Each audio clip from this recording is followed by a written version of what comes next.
Telugu cinema చరిత్రలో 100 సినిమాలు మొదట సాధించిన ఘనత దర్శకరత్న దాసనారాయణరావు అయితే రెండవసారి ఆ ఘనత సాధించింది కోడి రామకృష్ణ. పాలకొల నుంచి వచ్చి దర్శకరత్న దాసనారాయణరావు దగ్గర శిష్యరికం చేసి ఆయనతోనే అనేకమైనటువంటి సినిమాలు ప్రొడ్యూస్ చేయించిన తర్వాత ఇప్పుడు ఆయన అంతిమ క్షణాల్లో కూడా ఆయనతోనే ఉన్నటువంటి పరిస్థితి ఉంది. కోడి రామకృష్ణ గారు, మీరు కెరీర్ స్టార్ట్ చేయడం కానీ ఆ తర్వాత జీవితం మీకంటూ సినిమా జీవితం ప్రారంభమైనది గురుగారి దగ్గరే. ఇప్పుడు ఇక్కడ ఆయన అంతిమయాత్రలో ఉన్నారు. ఇది మేము ఎక్స్పెక్ట్ చేసిన సీన్ ఇది. అంటే మేమంతా ఐసోలేటెడ్ అయిపోయాం, అంటే బ్లాంక్ అయ్యాం. ఎందుకంటే మేము ఎప్పుడైనా కలాలంటే గురుగారింటికి వెళ్ళాలి, గురుగారితో మాట్లాడాలి, ఇవాళ గురుగారి దగ్గరికి వెళ్ళాలి అనేది జీవితంలో మాకు కొన్ని ఇంపార్టెంట్ సిచ్యుయేషన్స్ అందరికీ కూడా అదొక పండగలా ఉండేది. ఇప్పుడు చూస్తే అన్నీ బ్లాంక్ అయిపోయినాయి. ఎంత బ్లాంక్ అయిందంటే గురుగారు లేరా అనే ఫీలింగ్ ఇంకా మాకు డైజెస్ట్ కాలేదు. ఎందుకంటే ఆయన మాకు ఓనమాలు నేర్పారు, డిసిప్లిన్ నేర్పారు, స్టడీగా ఉండడం కూడా నేర్పారు.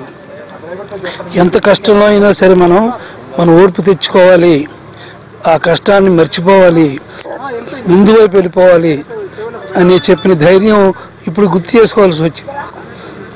కానీ ఇది నిజంగా మా శిష్యులకే కాదు, తెలుగు చలనచిత్ర రంగానికే కాదు, ప్రపంచ చలనచిత్ర రంగానికి ఒక దుర్దినం. ఇది మాట వరుసకు చెప్తున్న మాట కాదు, ప్రతి వాళ్ళ హృదయాల్లోంచి పలుకుతున్న మాట. ఇది ఒక అంతిమయాత్ర అనుకోవడం కంటే ఒక దురదృష్టం. అందరిది దురదృష్టం ఇలా ఉంది అనే ఫీలింగ్ మాకు వచ్చింది. ఆయనతో పాటు ఇక్కడ ఈ ప్రాంతంలో అనేకమైన సినిమా కథా చర్చలు చేయడం జరిగింది. ఇప్పుడు చివరి నిమిషంలో ఆయన క్లైమాక్స్, ఆయన జీవితానికి సంబంధించినటువంటి క్లైమాక్స్, చాలా క్లైమాక్స్ జరిగినాయి ఇక్కడ. చాలా సినిమాల క్లైమాక్స్లు ఇక్కడే డిస్కస్ చేసాం. మేము షూటింగ్స్ కూడా గురుగారి ఫామ్ హౌస్లో చేసాం. అలాగే మా అమ్మ పద్మావతి గారి అంతిమయాత్ర సంస్కారం కూడా ఇక్కడే చేసాం. కానీ ఆ రోజు అనుకోలేదు గురువు గారిది ఇంత త్వరగా ఇక్కడ చేయాల్సి వస్తుందని. అది నిజంగా మేము డైజెస్ట్ చేసుకోలేకపోతున్నాం. మాటల్లో చెప్పేది కాదు, అది మాటలు రావడం లేదని చెప్పడం కూడా తప్పు అవుతుంది. నిజంగా మా దురదృష్టం. సార్, ఇక్కడ ఆయనకి ఈ ఫామ్ హౌస్తో ఉన్నటువంటి అనుబంధం కానీ ఆ తర్వాత చివరిగా మీరు ఎప్పుడుసారి కలిసారు ఆయన?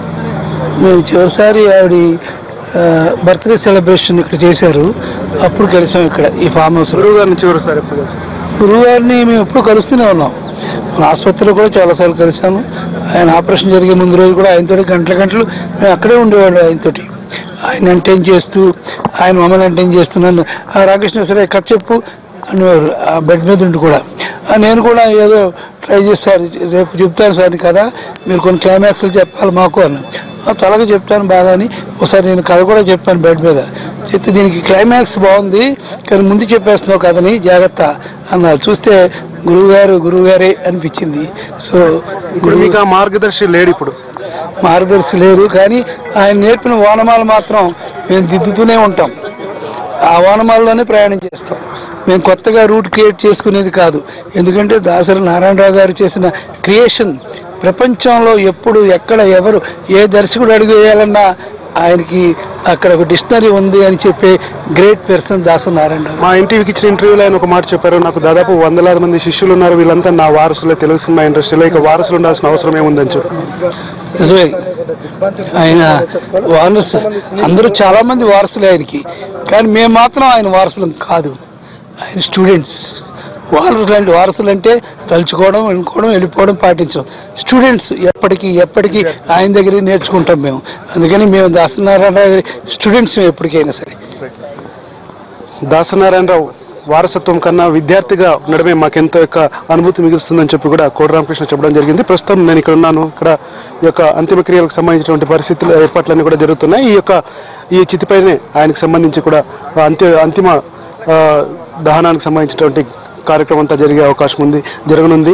సో మరి కాసేపట్లో ఇక్కడికి ఆయన యొక్క భౌతికాయం చేరుకోబోతుంది. భౌతికాయం చేరుకున్న తర్వాత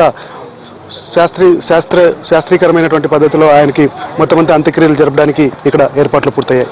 కెమెరామెన్ చరణ్తో దినకర్ ఎన్టీవీ, పద్మ గార్డెన్స్ నుంచి.